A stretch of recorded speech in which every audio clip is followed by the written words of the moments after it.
getting over it part one, so let's go.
There's no feeling more intense than starting over. If you deleted your homework the day before it was due, as I have, or if you left your wallet at home and you have to go back after spending an hour in the commute. If you won some money at the casino and then put all your winnings on red but it came up black. If you got your best shirt dry cleaned before a wedding and then immediately dropped food on it. If you won an argument with a friend and then later discovered that they just returned to their original view. Starting over is harder than starting up. If you're not ready for that, like if you've already had a bad day, then what you're about to go through might be too much. Feel free to go away and come back. I'll be here. Alright, thanks for coming with me on this trip. I'll understand if you have to take a break at any point. Just find a safe place to stop and quit the game. Don't worry, I'll save your progress, always, even your mistakes. This game is a homage to a free game that came out in 2002, titled Sexy Hiking. The author of that game was Jazor, a mysterious Czech designer who was known at the time as the father of B games. And B games are rough assemblages of found objects. Designers slap them together very quickly and freely, and they're often too rough and unfriendly to gain much of a following. They're built more for the joy of building them than as polished products.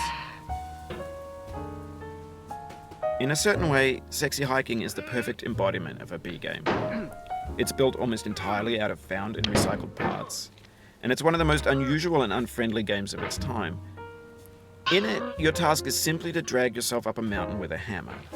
And that act of climbing, in the digital world or in real life, has certain essential properties that give the game its flavor. No amount of forward progress is guaranteed. Some cliffs are too sheer or too slippery. And the player is constantly, unremittingly in danger of falling and losing everything. Anyway, when you start Sexy Hiking, you're standing next to this dead tree that blocks the way to the entire rest of the game. It might take you an hour to get over that tree, and a lot of people never got past it. You prod and you poke at it, exploring the limits of your reach and your strength, trying to find a way up and over. And there's a sense of truth in that lack of compromise. Most obstacles in video game worlds are fake. You can be completely confident in your ability to get through them once you have the correct method or the correct equipment or just by spending enough time. In that sense, every pixelated obstacle in Sexy Hiking is real. The obstacles in sexy hiking are unyielding, and that makes the game uniquely frustrating. But I'm not sure Jazuo intended to make a frustrating game. The frustration is just essential to the act of climbing, and it's authentic to the process of building a game about climbing. A funny thing happened to me as I was building this mountain. I'd have an idea for a new obstacle, and I'd build it, test it, and it would usually turn out to be unreasonably hard. But I couldn't bring myself to make it easier.